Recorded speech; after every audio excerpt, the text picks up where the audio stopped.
Next topic is prosperous thoughts, means समृद्ध विचार। तो फ्रेंड्स,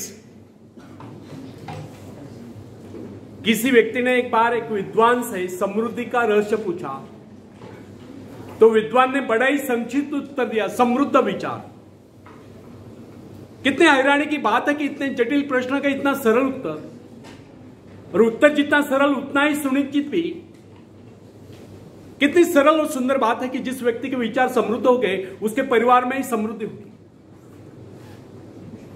अब एक सवाल हम यहां उठाते हैं, क्या आप अपने भाग्य को बदलना चाहते हैं? यदि हां, तो क्या सड़े गले रूढ़िवादी विचारों के चलते आप अपने भाग्य को बदल सकते हैं?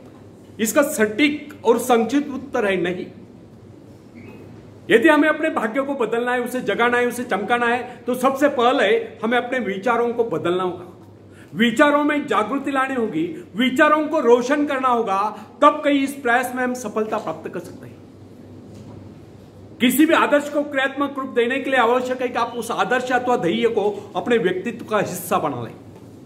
यदि आपका ध्येय अथवा आदर्श आपके साथ बना रहे तो इससे आपको प्रेरणा प्राप्त होती रहेगी।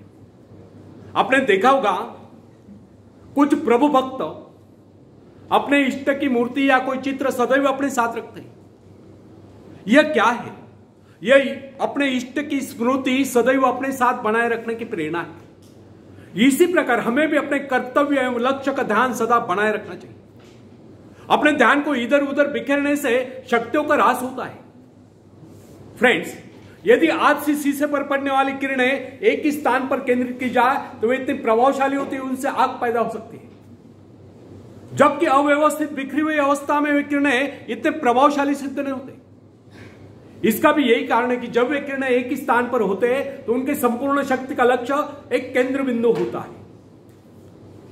फ्रेंड्स, लक्ष्य साधन के लिए एकाग्रता बहुत आवश्यक है। इधर उधर के अनावश्यक कार्यों में लगकर व्यक्ति अपनी क्षमताओं को नष्ट कर देता है। यदि व्यक्ति का आदर्श स्पष्ट रूप से उसके सामने बना रहे तो इससे उसे प्रेरणा प्राप्त होती रहती। इसलिए समृद्ध बनने के लिए आवश्यक है कि हमारे मन में निरंतर समृद्ध बनने के विचार बने रहे। यह विचार हमें अपने आदर्श की ओर बढ़ने के लिए प्रेरित करते रहेंगे और हम सजग एवं जागरूक रहकर अपने आदर्श प्राप्ति के लिए प्रयत्नशील रहेंगे। सजग रहने से व्यक्ति कभी अवसर नहीं चुकता है। जिस कार्य की सदैव याद बने रहती, स्मृति बनी रहती है, जिसके विषय में व्यक्ति सोचता ही रहता है, उसको लेकर नए नए रास्ते भी उसके सामने आते रहते हैं। फ्रेंड्स, यह सृष्टि बड़ी ही विशाल और अनंत है। प्रकृति के भंडार असीमित है, उनकी कोई तुलना नहीं है। और प्रकृति का, निसर्ग का ऐसा भी कोई नियम नहीं कि उसके उस भंडार पर किसी एक का अधिकार है। उस पर सबका समान अधिकार है, मगर उस खजाने को पाने के दावेदार सभी नहीं। उसे पाने के दावेदार वही लोग हैं जो उत्साही है, जिनमें हिम्मत है, हौसला है, जो आत्मविश्वास है, जिनमें कुछ नया करने की क्षमता है। अकर्मण्य, निरीह, मूढ़ और डरपोक या आलसी लोगों को न तो उसे पाने का अधिकार है, ना ही वे उसे पा सकते हैं। यह तो उसे मिलेगी जिसने अपने भीतरी शक्ति को जान लिया है। फ्रेंड्स, यदि आप इस सृष्टि का अध्ययन करेंगे तो आपको पता चलेगा कि यह सृष्टि शक्ति के सूक्ष्म सूत्रों में बनी हुई है। इस प्रकार धीरे धीरे आप अपने हृदय की महान शक्ति की उपस्थिति को समझने लगोगे। अभाव आपको कभी हताश न कर सकेंगे। वे आपको अपने अंधकारपूर्ण जाल में फंसाने में समर्थन होंगे। हमारी संस्कृति का संदेश भी यही है कि आप अपनी व्यक्तिगत चेतना को जितना विस्तृत करेंगे, अपने आप में महान स्फूर्ति का अनुभव करते जाएंगे। पर ब्रह्म के साथ तादात्म्य स्थापित करने वाले स्फूर्तिदायक चेतना ही वास्तव में सुख है, और इस चेतना के क्षीण होने का नाम ही दुख है। यदि सुख सृष्टि से एकाकार रूप होने से उत्पन्न होता है तो दुख सृष्टि से विचिन्न एवं विलग होने से उत्पन्न होता है। फ्रेंड्स, जो व्यक्ति अपने आप को सृष्टि की इस विशाल चेतना का अंश मानकर नहीं चलता, उसे ऐसा प्रतीत होता है कि वो संसार में अकेला है। अनंत अस्तित्वपूर्ण समुद्र में भटकती हुई एक इकाई, एक नाव है। अकेलेपन का यह विचार व्यक्ति को असहाय और बेसहारा बना देता है। वो अपने अस्तित्व को क्षुद्र समझ लेता है। वो अपने आप को नितांत असहाय अनुभव करता है। इस प्रकार की परिस्थिति में ही दुख का जन्म होता है। जब जब भी व्यक्ति अपने आप को सृष्टि से अलग कर लेता है, तब तब वह दुख उठाता है। वह स्वयं को अकेला महसूस करके भयभीत होता रहता है। और होगा भी क्यों नहीं? सृष्टि से नाता तोड़कर उसने स्वयं को अकेला जो कर लिया। इसके विपरीत जिस व्यक्ति ने सृष्टि से अपना संबंध जोड़ रखा है और तारतम्य बनाया हुआ है, वह स्वयं को कभी अकेला नहीं समझता। उसे ऐसा अनुभव होता है कि प्रकृति, निसर्ग उसका सहयोग करे। वह अपने आप को समृद्ध अनुभव करता है, क्योंकि प्रकृति के प्रति, निसर्ग के प्रति उसका दृष्टिकोण मित्र भाव का होता है। वो विराट सत्ता का एक अंश दिखाई देता है। यही भाव व्यक्ति में शक्ति और आत्मविश्वास पैदा करते हैं। फ्रेंड्स, आत्मविश्वास क्या है? अपने भीतर मौजूद शक्ति का एहसास ही आत्मविश्वास है। जो व्यक्ति अपने आप को सृष्टि से अलग कर लेता है, वह आत्मविश्वासहीन रहता है। उसे प्रकृति के प्रति कभी स्नेह भाव नहीं होता है। वह प्राकृतिक प्रक्रिया को अपरिचित और अपने प्रति षड्यंत्र मानता है। ऐसी स्थिति में प्रकृति के अनंत धन स्रोत, अनुपम सौंदर्य एवं समाप्त न होने वाले खजाने उसके लिए नहीं रह जाते। जिसे स्वयं पर विश्वास नहीं होता, वह किसी पर भी विश्वास नहीं करता। उसे ऐसा लगता है कि सब उसके दुश्मन है, सब उसका अहित चाहते हैं। अब आप ही बताइए कि ऐसा व्यक्ति अपने आप को समृद्ध कैसे अनुभव कर सकता है, जिसका अकेलापन और अविश्वास उसमें हीन भावनाएं पैदा कर देते। ऐसा व्यक्ति कभी भी अपने भाग्य का निर्माण नहीं करता। फ्रेंड्स, प्राय लोग ऐसे कहते सुने जाते हैं कि संसार की रचनाएं इस प्रकार हुए कि यहाँ केवल कुछ लोग ही धनी और समृद्ध रह सकते हैं। शेष लोगों को अनिवार्य रूप से साधनहीन, निर्धन और दूसरों का मोहताज रहना पड़ता है।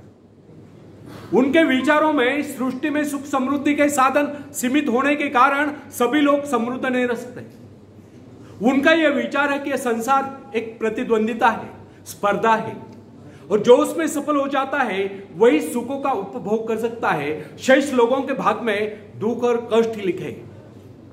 परंतु हमारा यह कहना है कि इन लोगों के ऐसे विचार अनुभवहीनता और अज्ञानता के कारण है। प्रकृति ने तो अपने भंडार सभी के लिए खोल रखे हैं।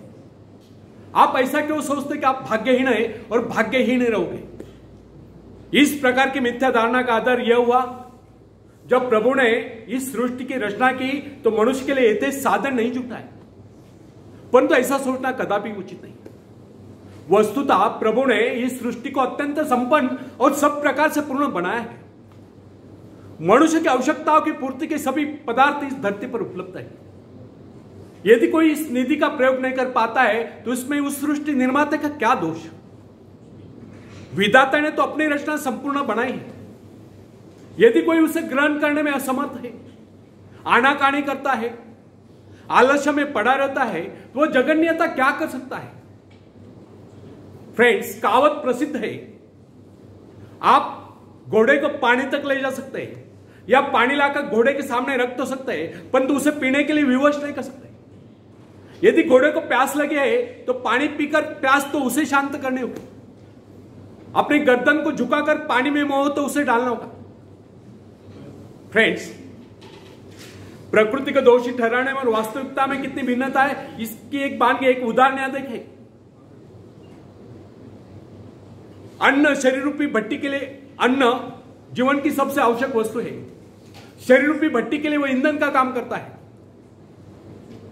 संसार में निर्धनों की प्रमुख समस्या दो की रोटी है। कुछ लोगों का यह कहना है कि अन्न की कमी है, क्योंकि धरती उतनी उपजाऊ नहीं, खेती के लिए इतने साधन नहीं है, समय नहीं है। परंतु यह धारणा निर्मूल है, क्योंकि कृषि विशेषज्ञों का यह कहना है कि आज भी विश्व में बहुत सी भूमि बिना जोती पड़ी। यह भूमि अत्यधिक उपजाऊ है, क्योंकि अभी तक इस भूमि में खेती नहीं हुई, इसलिए उसके प्राकृतिक उर्वरा तत्व अर्थात नैसर्गिक सुपिकता अभी तक उसमें सुरक्षित है। इन कृषि विशेषज्ञों का तो यह भी कहना है, अगर इस सारी भूमि का सही ढंग से उपयोग किया जाए तो अन्न की कुल उपज 2 गुना नहीं तो कम से कम 1.5 गुना अवश्य हो जाए। व्यक्ति के जीवन की बात छोड़िए, सभ्यता के इतिहास का अध्ययन करने पर आपको यह मालूम हो जाएगा कि प्राचीन काल में लोग अपने घरों को प्रकाशित करने के लिए चर्बी का प्रयोग किया करते थे। आप यह भी जानते होंगे कि यह चर्बी हवेल मछलियों के शरीर से निकाली जाती थी। एक दिन लोगों को ज्ञात हुआ कि हवेल मछलियों की कमी पड़ गई। ऐसी स्थिति में चर्बी का भयंकर संकट उपस्थित हुआ, परंतु आवश्यकता आविष्कार की जननी है। उसी के साथ साथ मिट्टी के तेल का भी आविष्कार हुआ। अब कुछ दिन पहले वैज्ञानिकों ने यह घोषित कर दिया कि मिट्टी के तेल की मात्रा भी सीमित है और इस बात की पूरी संभावना है कि कुछ वर्षों में मिट्टी के तेल के कुएं सूख जाएंगे। इससे लोग एक बार फिर चिंतित उठे, क्योंकि उस काल में शक्ति का मुख्य साधन तेल ही था, जिससे कल कारखाने और अन्य अनेक प्रकार के वाहन चलते थे। लेकिन अगले क्षणों में वैज्ञानिकों ने इस प्रकार की घोषणा कर दी कि अणुशक्ति का प्रयोग प्रतिदिन की आवश्यकताएं पूरी करने के लिए किया जा सकता है। इसके साथ ही जल विद्युत का निरंतर बढ़ता हुआ प्रचार भी मानव की सभी आवश्यकताओं की पूर्ति करता रहेगा। आजकल तो सोलर एनर्जी पर बड़ा रिसर्च हो रहा है, पवन चक्कियों का इस्तेमाल बड़े पैमाने पर हो रहा है। इस प्रकार प्रकृति के अक्षय भंडारों और मनुष्य की चमत्कार पूर्ण आविष्कारक प्रवृत्ति के अनेक उदाहरण इस तथ्य की पुष्टि करते हैं, यदि व्यक्ति उत्साही और स्वावलंबी हो तो उसके लिए संसार में किसी चीज की कोई कमी नहीं। खोजने पर वह सब कुछ प्राप्त कर लेता है। इसलिए कहा गया, जिन्हें खोजा तिन्हें पाइया।